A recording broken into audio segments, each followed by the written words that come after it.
자, 여러분 안녕하십니까? 저는 한국군사문제연구원 군사사연구실장으로 있는 이내주입니다. 예, 신종태 교수입니다. 지난번에는 그 레바논 내전 역사 현장을 저희가 찾아보았는데, 그럼 오늘은 뭐 어느 곳으로 우리 시청자분들 안내해 주시겠습니까? 예, 오늘은 바로 레바논, 시리아와 국경을 접하고 있는 이스라엘로 한번 들어가 보겠습니다. 이스라엘이요? 예. 이스라엘은 뭐 1948년에 건국된 이후에 숱한 전쟁을 치러왔지 않습니까? 예. 그러다 보니까 이제 뭐 군사지역도 정말 많을 것 같긴 한데요. 예, 말할 필요가 없죠. 이스라엘 국민 한 사람 한 사람이 직접 전쟁을 경험한 산 증인입니다. 그리고 전국 곳곳에 크고 작은 전쟁 박물관들이 깔려 있습니다.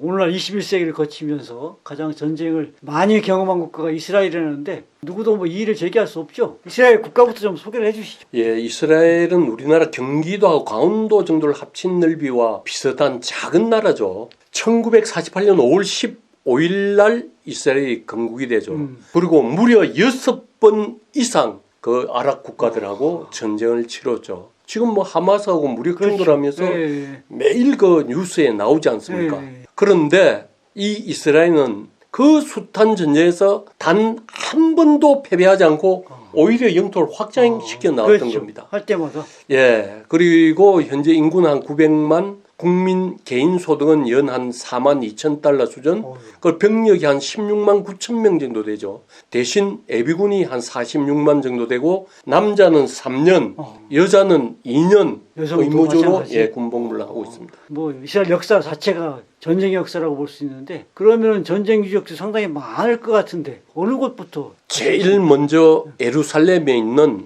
유대인 학살 추모관을 돌아보고, 네. 그리고 갈릴리 호수 옆에 있는 골란고원 격전지로 한번 가보겠습니다. 아니, 학살 추모관이라고 이렇게 말씀하시니까 좀 상당히 예. 비장한 느낌이 들긴 드는데요. 예, 이스라엘인들은 흔히 야드 바셈이라고 부르죠. 이 추모관은 나치의 잔인한 학살로 죽은 그 유대인들을 추모하는 큰 공간이죠. 홀로코스트는 유대인 현대사의 축을 아니, 이루고 그렇습니다. 세계 현대사에서도 굉장히 큰 사건이죠. 예. 결국 한 600만 정도가 학살되는데 그 중에 150만이 어린 아이들이었습니다. 그러면은 이 기념관은 그럼 언제 이스라엘에서 건립했어요? 예, 1953년도에 만들었다고 그럽니다. 지금 사진에 나오고 있죠. 상당히 크네요. 예, 길이가 한 700m, 폭이 한 300m 정도 가진 추모관이고, 도서관부터 시작해서 여러 그 기념탑도 많이 남아 있습니다. 그러면은 뭐 이렇게 거창하게 추모관을 뭐 세웠는데 뭐 그냥 두진 않았겠죠? 예, 여기는 이스라엘 군의 정신 교육의 본산입니다. 이스라엘 군 장병들은 연 1회 이상 야드 바셈에 반드시 방문하도록 되어 있답니다. 제가 갔을 때도 뭐 엄청나게 많은 군인들이 와 있었는데, 끊임없이 그 사건을 되새기는 의식을 학교 생활, 군 생활 중에 계속 반복하고 있는 거죠. 그러면은 아까 그 이 야드 바셈 예. 학살 추모관이라고 있는데 전체 그 규모가 크긴 하던데, 거기서도 가장 인상 깊게 이렇게 보신 게 있을 텐데. 예, 학살된 150만 명의 어린 아이들의 추모관이었습니다.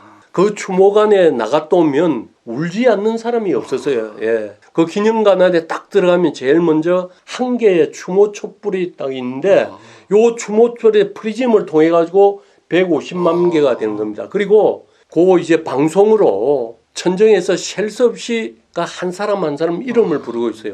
예를 들면 아담 야곱 12살 1943년 아우슈비츠에서 사망, 이브 이숍 7살 1945년 바르사바에서 사망, 이런 식으로 계속 방송이 나오는 겁니다. 제가 갔을 때 여군 장교가 인솔하는 수십 명의 예비군들이 그 보고 나왔는데, 그 예비군들 표정 자체가 아주 비장했습니다. 그래서 인솔 장교 자체도 정신교육이 더 필요 없다. 뭐 그렇겠네요. 당신들 다 보지 않았냐. 예. 그걸로 교육 끝내는 것 같습니다. 그러면은 이 학살 추모관 주변에도 뭐 다른 특별한 유적지들이 좀 있을 것 같긴 한데요. 예, 전몰장병하고 테러 희생자 묘역까지 조성되어 있죠. 그리고 1973년 제4차 중동전쟁 당시 이스라엘 최대 국가 위기를 극복한 여자 수상 골다 메이어, 예. 그 사람의 시신도 바로 저 추모관에 묻혀 있습니다. 사진에서 지금 나오고 있죠. 예. 그러면 예루살렘에서 뭐 학살 추모관 답사를 예. 마치시고 난 다음에 그럼 바로 그 골란고 하신 거예요? 예, 그렇습니다. 그 예루살렘에서 버스로 한 2시간 정도 걸리죠. 갈릴리 호수 옆에 티베리우스라는 도시가 있죠. 네. 거기서 다시 시내버스로 갈아타고 한 30분 정도 가면 골란고온 유서 호스텔이 나옵니다. 거기 숙소를 정했죠. 지금 사진에서 보시면 네. 시리아하고 그 위쪽에 레바논인데 붉은 점선으로 예, 표기를 예, 해뒀죠. 예. 저기가 바로 골란고온입니다. 그러면 저기서 주무셨으면 뭐 자세히 둘러보셨을 텐데 예. 소개부터 좀 해주시죠. 원래 골란고는 시리아 영토였죠. 수도 다마스쿠스부터 한 60km밖에 떨어져 있지 않습니다. 해발은 한 1000m 정도 되고 그 옆으로 요르단강이 흐르고 있죠. 그리고 헤르몬 산이라고 예. 한 2800m 정도 되는 그 산에서 눈 녹은 물이 그 골란고온으로 내려와서 넓은 농경지가 그 조성이 되어 있죠. 그런데 1967년 6월달 3차 중동 전쟁을 계기로 해서 네. 이스라엘이 시리아로부터 빼앗아 버렸죠. 그리고 이스라엘 입장에서도 골란고온이 중요한 것이 바로 식수원 갈릴리 호수가 저 골란고온에서 내려오는 그 그 물 물을 가지고. 모은 데가 이제 이스라엘의 그 하나의 수자원이죠. 예. 지금 말씀하신 대로 원래 이제 시리아 영토였었는데 이스라엘이 저 1967년 전쟁에서 이제 빼앗았다고 그러지 않습니까? 예. 그러면 지금도 상당히 좀 살벌할 것 같은 분위기인데 민간인들이 어떻게 뭐 출입할 수 있었나요? 뭐 특별히 뭐 통제하지 않습니다. 그런데 단지 다니다 보면 지대지대 표시가 된 철조망들이 굉장히 많이 있습니다. 그런데 여행객들은 렌트카를 이용하거나 단체 여행을 많이 이제 이용해서 골란고온을 돌아보죠. 저도 골란고온 안내자 한 사람을 소개받아서 같이 다녔습니다. 요즘에 뭐 이스라엘하고 하마스 전쟁 보면 간혹 이스라엘 정착촌 얘기가 나오지 않습니까? 맞습니다. 이 예. 골란고온에도 뭐 그런 게 있었나요? 예, 있습니다. 바로 그 키퍼츠라는 데로 구성이 되어 있는데 거기 들렸습니다. 그런데 정착촌 거기에 안내자 오빠 피니가 골란고온 전투에 전차병으로 참전을 했다고 그럽니다. 그리고 그 키버츠라는 그 지역 자체가 옛날에 이제 시리아군 병영이었다고 그러더라고요. 그래요? 저 사진에서 보시면 골란고온에서 바라본 갈릴리 호수입니다. 멋있네요. 좀 밑에 정착종 하나 보이죠? 예. 그리고 건너편이 바로 티베리우스라는 로마 시대 때 도시. 그 성경에도 뭐 나오긴 나와요, 저 도시. 예. 그럼 그 안내인이 뭐 신 교수님이 전쟁 유적지에 많으신 것 같은 뭐 느낌을 받았으니까 막 자기 오빠한테까지 안내해 준 거 아니에요? 예, 그 오빠 피니도 한국에 몇 번 왔습니다. 아, 그래요? 예. 지하수 개발공사 그 업무차원인데 진짜 한국을 칭찬을 엄청 하더라고요. 한국의 너무 경치가 아름답고 특히 남해 바다 그렇죠. 예, 극찬을 했습니다. 근데 바로 저 사람이 전차병으로 골란고온에서 전투를 하면서 죽을 고비를 몇 번이나 넘겼다고 했습니다. 그러면은 뭐 이 골란고온 격전지물 이렇게 돌아보셨을 거지 않습니까? 예. 뭐 여러 가지 생각이 많이 드셨겠는데요? 뭐 그렇게 우리 한국 최전방처럼 살벌한 느낌은 뭐 거의 없었습니다. 거의 이제 대전차 방병이나 도로장애물 정도만 보였고, 그리고 폐기된 전차, 장갑차 이런 이제 잔해만 남아 있었는데 그 이 안내하던 사람 이름이 나만이었는데 그 어떤 현수막이 하나 붙어 있는 고지가 있었는데 거기가 1973년 10월 전쟁 때 이스라엘군 지피였다고 그랬습니다. 거기가요? 근데 사진을 보니까 뭐 옛날 집이 그대로 좀 보존해놓고 있는 것 같은데요? 예. 1973년 10월달 전쟁 때 저기 이스라엘군 28명이 있었답니다. 근데 3일 동안 버텼다고 그래요. 그리고 딱 한 사람만 살아남아서 시리아군의 포로가 되었죠. 결사항전이네. 예. 근데 그 GP 정상에서 보면 진짜 주변 한 4, 5km 정도 구릉지대를 다 관측이 가능했고 저 GP를 점령하지 않고서는 갈릴리 호수로 갈 수가 없었습니다. 아주 전략적, 전술적 요충지였죠. 예. 그러면 여기에 뭐 기념관 같은 거 없었나요? 그냥. 지금 그 사진에서 보는 기념 비석, 예. 전몰장병 추모비만 남아 있습니다. 하나만. 예. 그런데 이제 저쪽 돌아보고 오는데 갑자기 이스라엘군 집차 전투 차량이 하나 오더니만 기관단총을 맨 여군 하나하고 남자 군인 2명이 들이닥쳤습니다. 아니 아무리 뭐 군대 생활 30년 이상 하셨다지만 깜짝 놀라셨겠는데요, 이거. 저 차 오니까 저도 속으로 뜨끔했죠. 글쎄 말이에요. 예, 사진에서 보시면 이제 오른쪽에 있는 친구가 여군 내장, 왼쪽에 이제 그 순찰병이 있고 험비 집차 안에는 무전병이 계속 교신을 하고 있습니다. 근데 저 여군 분대장 이름이 나마였는데 30발들이 탄창 2개하고 실탄 장전된 그 기관 단총, 전투공장 이런 걸 메고 있으니까 제가 봐도 좀 애처로워 보이더라고요. 예. 애처로운 것도 그렇지만 우리도 보통 BA 근무하는 병사들은 저렇게 무장 잘 않잖아요. 예. 근데 만약에 좀 혼자 계셨다고 그러면 좀 사변했겠는데요. 그렇습니다. 그러니까. 예. 아마 제가 혼자 같더라면 거동 수상자로 글쎄요, 그래서 분명히 아마 압송됐을 그렇죠. 가능성이. 그런데 이제 나만이라는 안내자가 있기 때문에 여군 분대장하고 잠깐 이제 이야기를 하니까 금방 분위기가 좋아지더라고요. 그래요? 그래서 그 여군 분대장에게 전방 지역에서 남자 군인들 지휘하는데 어려움이 없냐고 그렇지. 보니까 전혀 어려움이 없대요. 그래요? 예. 자기는 전투 분대장으로 근무하는 게 너무 자랑스럽대요. 그래요? 그리고 좀 이스라엘 군 내에 엄격한 군법으로 인해서 남자와 여자 간의 어떤 문제가 되는 그런 일은 거의 일어나지 않는답니다. 말씀만 들어도 뭐 군기가 좀 살아있는 뭐 그런 부대구나 하는 느낌이 예. 드는데. 제가 저기서 이제 이야기하면서 느낀 거는 이 이스라엘 여자들이 훈련소 마치고 나서 제일 가고 싶어하는 데가 1번은 전투경찰, 그래요? 2번은 전방근무랍니다. 오. 예루살렘에 가면 여자 전투경찰들 많이 있거든요.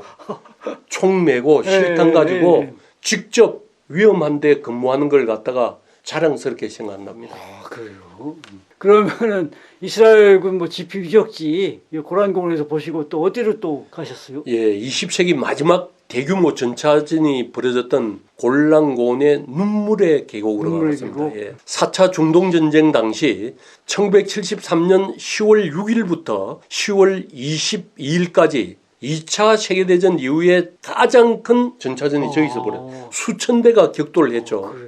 그리고 그곳을 눈물의 계곡이라고 부르는데 현재 거기에 가면 녹선 전차잔해들 쉽게 볼 수 있습니다. 아니 2차 대전 이후 최대 전차전이 저기서 벌어졌다고 말씀하셨는데 정확하게 좀 말씀 좀 해주시죠. 예, 최초 이 시리아군은 15대 1의 압도적인 우시한 전차수를 가지고 이스라엘을 공격했죠. 그런데 10월 6일부터 수일 동안 이스라엘군은 사력을 당해서 이제 저지를 하게 됩니다. 그리고 긴급하게 정원된 이스라엘 동원 기갑 부대가 아랍 연합군을 격파하게 되죠. 그리고 그 연합군이 시리아 수도 다마스쿠스까지 진격을 또 하게 됩니다. 돌파해가지고. 예, 결국 10월 22일 날 시리아는 유엔의 정전 제의를 받아들일 수밖에 없었죠. 수도가 위험하게 되는데, 그런데 이 골란고원 전투에서 시리아군은 1150대, 이라크는 200대, 요르단은 50대의 전차를 잃게 되죠. 그런데 이제 저희가 요때 전쟁을 보면은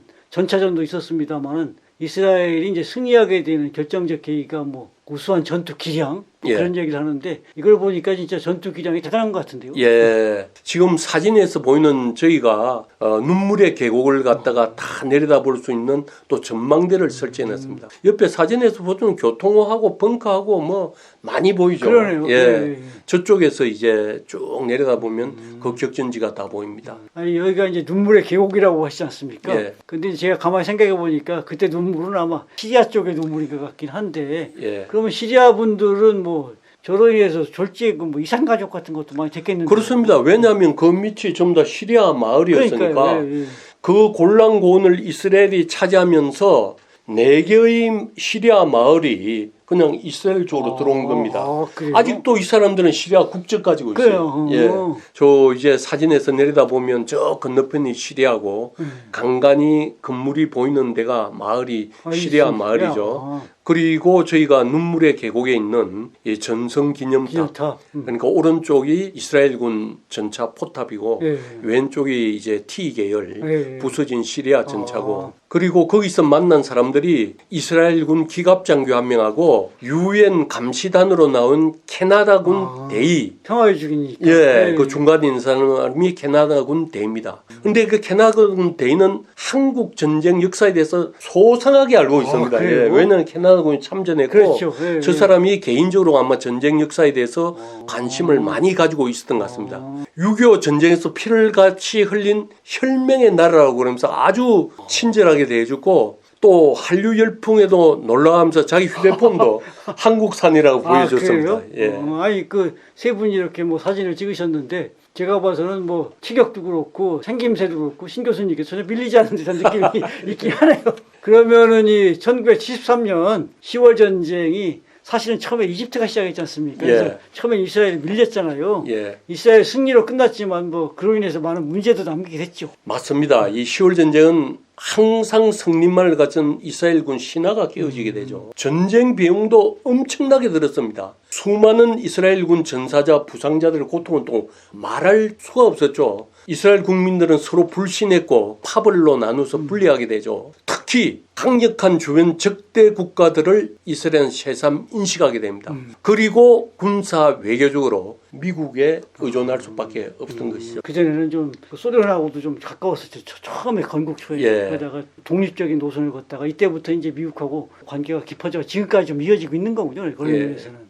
여러분들께서 잘 아시듯이 현재 중동 지역에서는 여전히 전쟁이 지속되고 있습니다. 앞에서 신 교수님 말씀을 통해서 살펴보았듯이 이스라엘의 건국 이후의 역사는 바로 전쟁의 역사라고 해도 과언이 아닐 정도입니다. 오늘은 이제 1973년 제4차 중동전쟁의 유적지를 중심으로 이스라엘의 전쟁 유적지를 둘러보았습니다. 아무튼간 하루빨리 중동의 평화가 깃들길 염원하며 오늘 여행을 마무리하도록 하겠습니다. 오늘도 변함없는 입담으로 저희를 이스라엘 전쟁으로 이끌어주신 신 교수님께 감사드리며 이만 인사를 드리겠습니다. 그럼 여러분 다음번 전쟁 유적지에서 뵙도록 하겠습니다. 감사합니다.